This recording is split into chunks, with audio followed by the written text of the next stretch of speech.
Estamos conversando con el doctor Ángel González Medina sobre monitoreo ambulatorio de la presión arterial. Eso que usted conoce como mapa, ese aparato que le manda a colocar su cardiólogo para un seguimiento de su presión arterial. Usted se puede comunicar con nosotros al 809-682-9850, también a la línea internacional 833-380-0062, o puede ir a nuestro chat en la transmisión en vivo que realizamos en el canal en YouTube Rumba FM, por allí dejarnos sus preguntas. Si a usted le han colocado un mapa recientemente y desea consultar con el doctor sobre alguna situación, puede comunicarse y el doctor siempre con la mejor disposición de orientarles para el cuidado de su salud.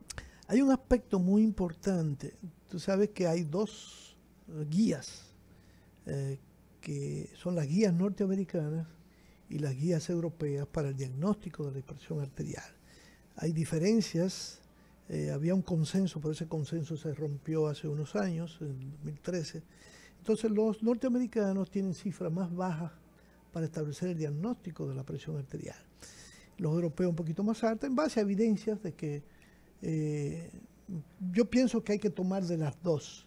Entonces a veces vemos interpretaciones en base a las guías norteamericanas y una gran mayoría en base a las guías europeas. ¿Cuál se acerca más a la realidad de nuestro país? Yo creo que las dos hay que usarlas. Okay. Ese es mi criterio.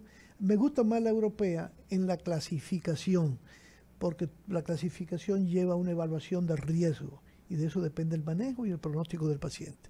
Pero para la detección pura y simple, hay algunas cosas que de la guía norteamericana me gustan. Actúan más temprano y yo creo que eso es válido porque no es la misma presión que tú tienes a los 15, 20 años que la presión que tienes a los 30. Entonces, un estudio que ellos hicieron, que aunque se criticó porque se hizo con dispositivo electrónico, fue el primer estudio epidemiológico. Entonces, como no había más estudios, se dijo que hay que hacer más estudios para corroborar eso. Entonces, pero fue muy importante porque ellos demostraron que hubo una reducción de eventos cardiovasculares. Entonces, ellos establecieron a partir del 2017, creó mucha controversia, obviamente, que la presión arterial normal es por debajo de 120, 80 milímetros de mercurio. Es decir, si tú estás entre 120 y 129, la sistólica máxima, y menor de 80, tú tienes presión normal alta. Concepto que yo no me llena mucho porque... Si está alta no es normal, claro. Claro, ellos son muy específicos y dicen que realmente, gracias Katy, que nos trae un dispositivo para mostrarlo por acá. Entonces, eso es muy importante porque resulta que, ellos recomiendan que ese paciente entonces tiene que hacer cambio en el estilo de vida para que no llegue realmente a desarrollar hipertensión. Claro. En los europeos, entonces, es un poquito diferente, 130 hasta 139. Y ahora ya llegaron a 134. Bajaron un poquito. Bajaron un poco. Entonces, ese es el normal alta. Y entonces consideran que el hipertenso sí es 135-85 milímetros de mercurio. Y lo mismo para el monitoreo. En el monitoreo, de acuerdo a las guías europeas, tú tienes que tener una presión sistólica de 135 o más y una diastólica de 85 más. En cambio, en Norteamérica, es 130 la sistólica y 80 la diastólica. Claro, ellos plantean que ese paciente que es hipertenso grado 1 no debe darse tratamiento, sino cambio de estilo de vida, reducción de peso, ejercicio, disminuir el consumo de alcohol, el estrés, disminuir la sal. No medicación con fármacos. Exacto.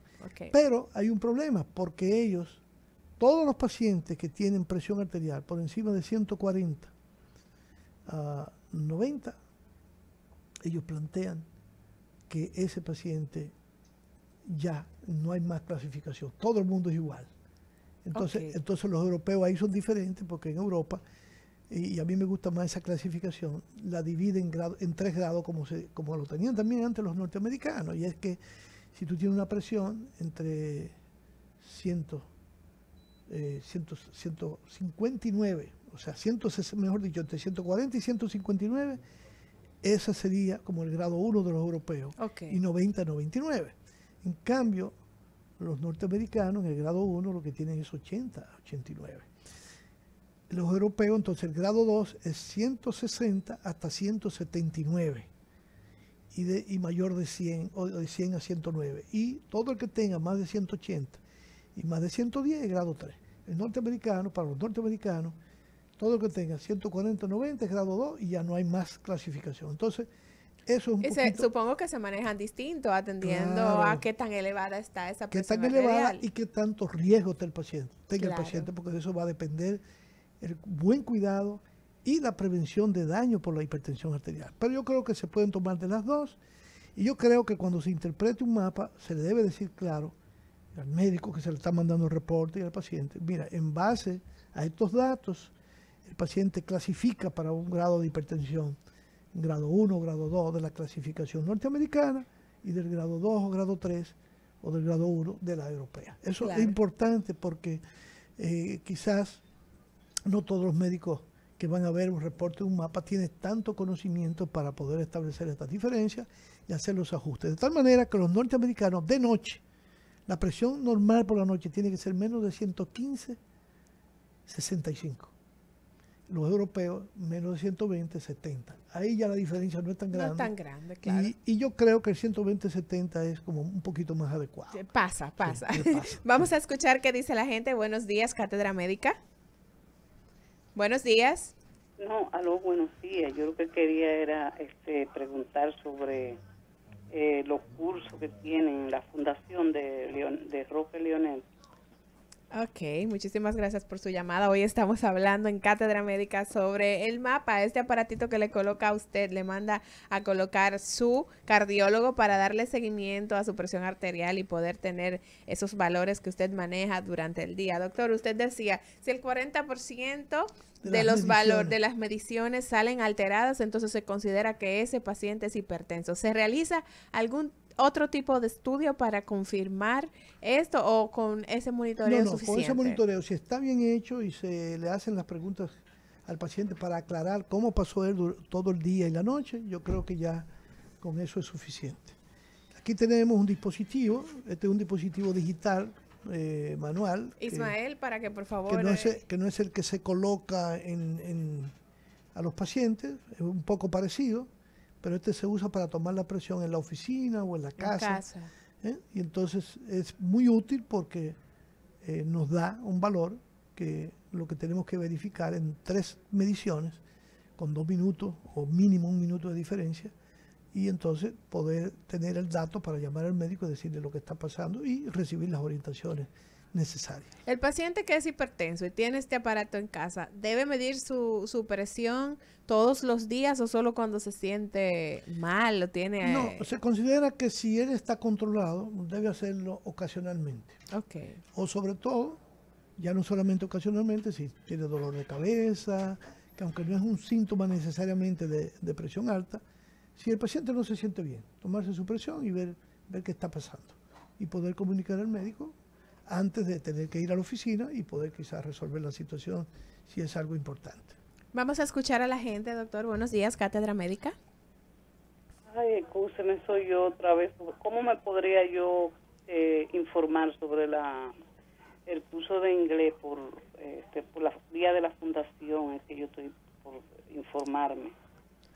Bueno, supongo que entrando a las redes sociales de la emisora, usted puede por allí buscar información sobre estos cursos, porque realmente desde aquí de Cátedra Médica no las tenemos. Aquí estamos hablando sobre salud cardiovascular con el doctor Ángel González Medina. Doctor, usted decía que el dolor de cabeza no necesariamente es un síntoma de la presión arterial alta. Entonces, ¿cuáles son esos síntomas que puede identificar el paciente? Realmente no hay un síntoma o manifestaciones clínicas típicas. Okay. Por eso se conoce a la hipertensión arterial como el asesino silencioso. Asesino silencioso. Exacto, porque tú puedes pasar años con la presión alta y no lo sabes, no te das cuenta. Claro, hay una serie de manifestaciones clínicas que el paciente las asocia y en realidad pueden estar asociadas con hipertensión arterial. Y uno de ellos es el dolor de cabeza. El dolor de cabeza sí puede estar asociado con hipertensión. Hay personas que se comienzan a fatigar más fácil que antes sin haber aumentado de peso o aumentando de peso. Entonces eso implica que pudiera tener además la presión arterial. Si comienza a observar otras manifestaciones como palpitaciones, que aunque no son específicos de hipertensión arterial, pudiera estar asociándose con esto, o retención de líquido en las piernas, que tenga edema en los tobillos, entonces eso pudiera ser una razón también a considerar. Algunos pacientes se quejan de pesadilla, pero tampoco es una manifestación clínica típica, o la sensación de que se pone muy angustiado con cualquier tontería, entonces puede ser que eso esté asociado con elevación de la presión arterial. Sí. Bien, hoy estamos conversando con el doctor Ángel González Medina sobre esto que usted conoce como MAPA, se llama Monitoreo Ambulatorio de la Presión Arterial. Doctor, hay dos conceptos que la gente maneja por ahí. Usted hablaba hace un rato de hipertensión. De bata blanca. Sí, y también está la hipertensión arterial buena y mala. ¿Existe una hipertensión arterial buena? Bueno, buena no es ninguna. Lo que pasa es que si yo pienso que el concepto se acuñó cuando tú tienes hipertensión arterial ya asociada a daño en órganos, es decir, que tú tienes repercusiones sobre tu corazón, el corazón se está poniendo grueso, está teniendo cambios en los vasos de la retina, o está repercutiendo sobre la función renal, entonces, o pudiera tener trastornos cognitivos. Y eso, trastornos de la memoria, pueden ser manifestaciones clínicas que también se asocian con la hipertensión y que implicarían que ya esa hipertensión, aparte ya no solamente hay una elevación de los niveles de presión sanguínea, sino que ya hay compromiso y hay repercusiones de esa hipertensión. Entonces esa es la diferencia. Hay sí dos conceptos que es bueno que la gente, pero eso ya no, eso se ve cuando tú le haces el examen de la retina con el oftalmoscopio. Ahí sí podemos ver hipertensión acelerada o hipertensión maligna, que son dos conceptos muy importantes porque el paciente estaría al borde de tener un evento cardiovascular. Un segundito, por favor. Vamos a definir esos conceptos en cuanto escuchemos a este oyente. Adelante con su pregunta. Sí, mi pregunta es la siguiente. Doctor, yo soy hipertenso. Yo tomo unos medicamentos que se llaman Miodal 200. Yo tenía unos problemas, me recetaron un misil, me tomo un misil diario, pero tomo Valdivel 320-12.5. Ese medicamento ¿usted es diabético? Me pone a orinar. Yo estoy orinando, me lo tomo en la mañana y voy al baño a orinar más de 8 o 10 veces. Y no es un cañito de orina como que es una llave, si no es una llave, doctor, es mucha la orina que tiro. Bueno, fíjese, eso es normal con el medicamento. No, bueno, usted está tomando un medicamento que tiene diurético, que es el Valdiver. Entonces ya usted tiene un diurético y usted está tomando Mixil, que es otro diurético. O sea, es una indicación que ahí hay o hubo un error de interpretación o hubo un error en la indicación. No puede estar tomando dos diuréticos porque eso lo que le está haciendo es ponerlo a orinar más de la cuenta y probablemente eso le puede traer problemas. Usted está haciendo arritmias por lo que me dijo, porque está tomando un medicamento que es antiarrítmico, el Miodar. Y entonces hay que ver si es ese efecto, porque los diuréticos sacan potasio. Cuando el potasio baja puede tener arritmia, entonces hay que ver si es eso o ya usted tenía esa arritmia o es por alguna otra razón de la afección de la hipertensión que también la puede hacer. Pero tiene que corregir eso, ir a su médico para que le quiten, y yo pienso que el que le van a quitar es el Mixil, porque aunque tiene un efecto diurético, no es tan buen antihipertensivo como el diurético que tiene el otro medicamento, y eso es importante que lo tome en cuenta. Son dos conceptos muy precisos, porque esto ya no tiene que ver con el nivel de presión arterial, sino con hallazgos que tú encuentres en la retina. Al examinar la retina con un dispositivo que se llama oftalmoscopio, que no es exclusivo de los oftalmólogos porque se considera que los cardiólogos debemos hacerle eso a los pacientes. Los neurólogos lo hacen porque es parte del examen neurológico, y a nosotros, aunque conozcamos algo de la retina, lo fundamental es ver los vasos sanguíneos y ver el nervio óptico. Entonces, se van produciendo cambios en los vasos de la retina y en la retina como consecuencia del daño de los vasos sanguíneos causado por la hipertensión. Y por eso puede ir incluso disminuyendo la capacidad visual de las personas. Entonces, ¿qué tú tienes?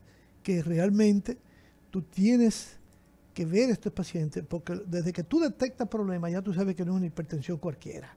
Entonces tú puedes ver estrechamiento de los vasos, puedes ver una disminución del calibre de esos vasos, tortuosidad, vasoespasmo, hasta pequeños aneurismas de esos vasos se ven más en los diabéticos.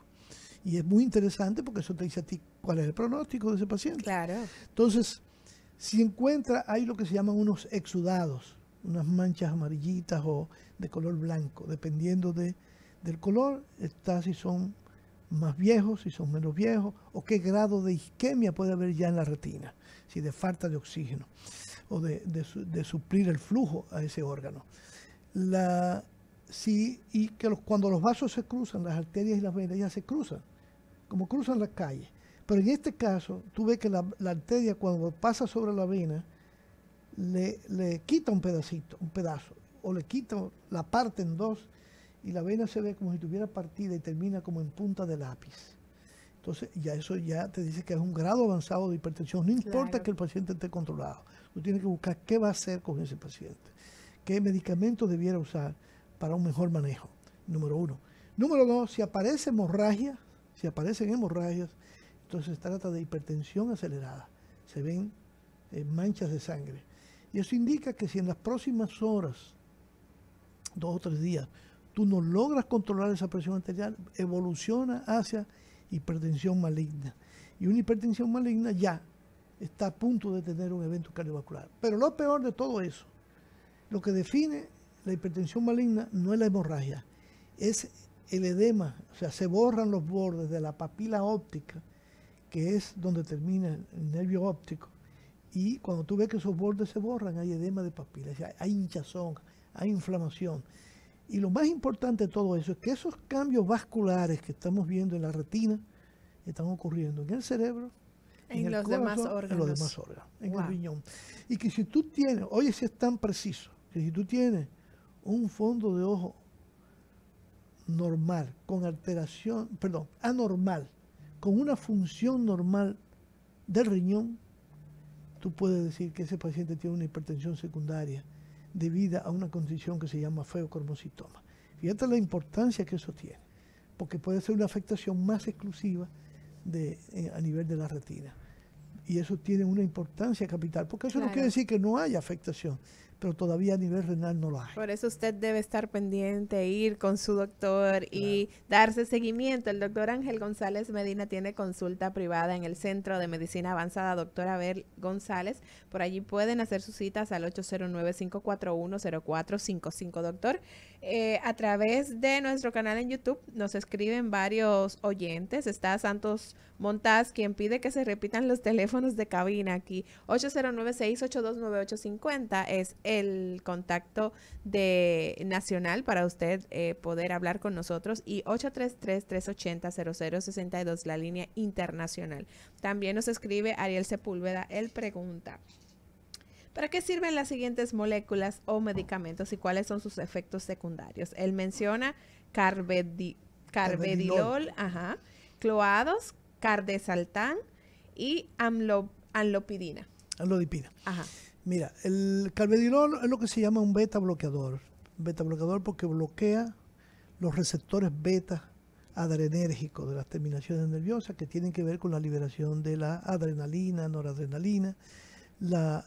Estos beta bloqueadores, estos receptores que bloquea este medicamento son los beta 1 y beta 2. Es lo que se llama beta bloqueador completo.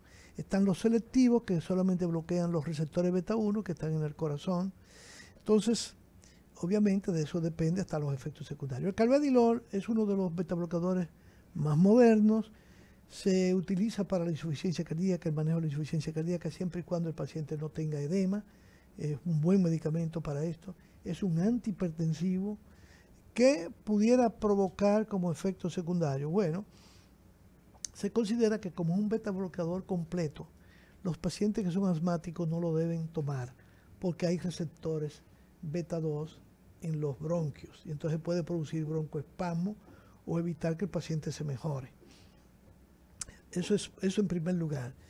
Y no tiene tanto efectos secundarios como otros beta bloqueadores, que son porque tiene un efecto vasodilatador adicional. O sea, es un poquito más completo que otros que son puros beta bloqueadores. Por eso ha sido efectivo para el manejo de la insuficiencia cardíaca.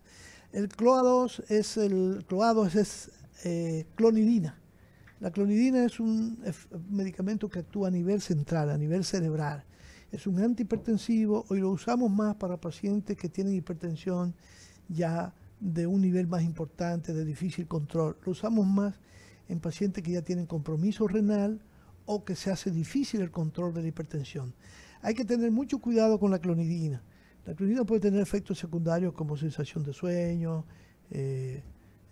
aletargamiento, pero sobre todo no suspenderla de golpe porque puede venir un rebote de la presión arterial y hacer una crisis hipertensiva. Lo usamos básicamente en ese grupo de pacientes, así que ya no lo podemos controlar con los medicamentos comúnmente usados. Y por otro lado está la amlodipina. La amlodipina es un vasodilatador, arterial y venoso. La amlodipina es muy buen medicamento que se puede usar solo o combinado con los diferentes otros medicamentos antihipertensivos. Dentro del grupo al que pertenece la amlodipina es el de mayor uso y el que más usamos y el que da más beneficio. Es tan así que es uno de los medicamentos que más se venden en el mundo. Está entre los 3 primeros medicamentos que más se venden en el mundo porque lo podemos utilizar en diferentes situaciones del paciente cardiópata. La amlodipina, ¿qué efectos secundarios te puede producir? Bueno, es un vasodilatador venoso importante, entonces puede producir edema en las piernas, exacerba las varices si tiene varices, y con el tiempo hay personas que también le pueden salir sus varices porque va produciendo vasodilatación venosa. Entonces, uno trata de no usarlo en los pacientes que tienen varices, pero a veces no hay otra alternativa. Hay pacientes que lo necesitan, entonces nos auxiliamos de los diuréticos, de medias soportes, y los pacientes lo toleran en una dosis adecuada, de tal manera de que no tenga esos efectos secundarios. Puede haber palpitaciones o dolor de cabeza en algunos pacientes que tienen una respuesta exagerada a los vasodilatadores. Creo que había un cuarto. De los medicamentos. A los diuréticos era un diurético. No. Amlodipina. Amlodipina, CLOA2 y... Candesartán. Candesartán. Bueno, el candesartán es lo que se llama un bloqueador del receptor de angiotensina. Esto actúa a nivel de un sistema que se llama sistema renina-angiotensina-aldosterona, que tiene que ver con la regulación de la presión arterial. Son muy buenos medicamentos porque tienen muy pocos efectos secundarios, son muy bien tolerados. Lo que pasa es que estos medicamentos funcionan muy bien en un grupo poblacional o étnico, que son los blancos o caucásicos, porque tienen un aumento de los niveles de renina, vienen con ese defecto. En cambio, los negros son hiporreninémicos, la tendencia a ser hiporreninémicos, y son más difíciles de controlar. De tal manera que en un grupo étnico como el nuestro, que es una mezcla, no son tan potentes como antihipertensivos, pero tienen una gran, aparte de esa tolerancia que tienen, es que son muy buenos, porque independientemente de su efecto antihipertensivo, que no sea muy potente, tiene un efecto de protección cardíaca y renal. Eso es lo primero. Entonces, estamos obligados a usarlo en todos los pacientes si lo toleran. Eso por un lado. Y en segundo lugar, reducen la hipertrofia cardíaca, ese engrosamiento que puede tener el hipertenso, o evitan que siga progresando. O sea que tiene efectos de beneficio que son muy importantes, mejoran la función de los vasos, sobre todo cuando estos no están muy dañados, y entonces también eso favorece al pronóstico del paciente que está tomando candesartán o similar a todos esos sartán, valsartán, irbesartán, losartán. Unos un poquito más potentes que otros, pero más o menos iguales.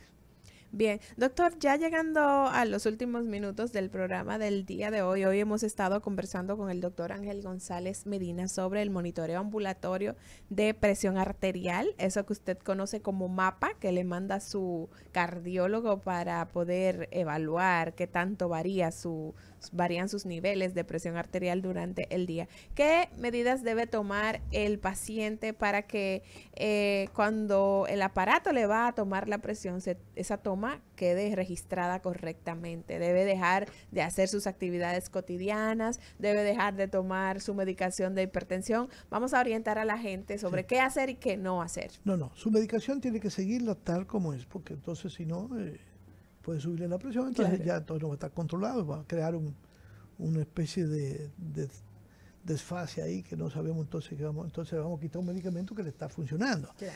Eso por un lado. Debe hacer sus actividades normales, es importante porque queremos ver qué es lo que pasa en sus actividades normales. Claro, recuerde, a toda la población debe recordar que por lo menos unos 5 minutos debe estar más o menos tranquilo para que no haya lecturas que no se correspondan con la realidad, porque eso es lo que hacemos en la oficina y es lo que hacemos en todas partes. O sea, que el paciente tenga 5 minutos de reposo y esperar que tomar esa presión. Como dije, el aparatito tiene su cronómetro, tiene la hora, y ya usted sabe que a las 11:50, 11:55, 11:53 le va a tomar la presión. Entonces usted 5 minutos antes se queda tranquilo, se para si va manejando y espera que le tome la presión. Si es en su casa, entonces lo hace al minuto de nuevo, se toma la presión y a los 2 minutos. Es importante esto porque, como hablamos en un momento, hay dispositivos de estos que repiten la toma de la presión cuando da un error. Entonces, si tú te paras entonces puede volver a dar otra vez error. Entonces lo importante es que esté tranquilo, con el brazo apoyado en la mesa o en algo, puede ser un escritorio, es decir, apoyado el brazo de tal manera, aunque sea con las manos, con la otra mano, de tal manera de que no mueva los dedos, ni las manos, ni hable, para que la toma de la presión sea lo más adecuada posible. Bien, doctor Ángel González Medina, muchísimas gracias por estas informaciones tan beneficiosas para la gente que nos escucha cada día aquí en Cátedra Médica. Queremos recordarles, antes de irnos, que usted puede hacer su cita con el doctor Ángel González Medina en el 809-541-0455, también al 829-642-4473. Pueden encontrar al doctor Ángel González Medina en el Centro de Medicina Avanzada Dr. Abel González, así que ya usted sabe de ese seguimiento, a esa presión arterial, a la salud de su corazón para que evite complicaciones mayores en lo adelante. Doctor, muchísimas gracias. Bueno, nada, agradecer de nuevo estar por acá. Para mí es un gratísimo placer y contar con la ayuda de estos jóvenes, que sin la ayuda de ellos y el soporte, pues es imposible hacer este programa.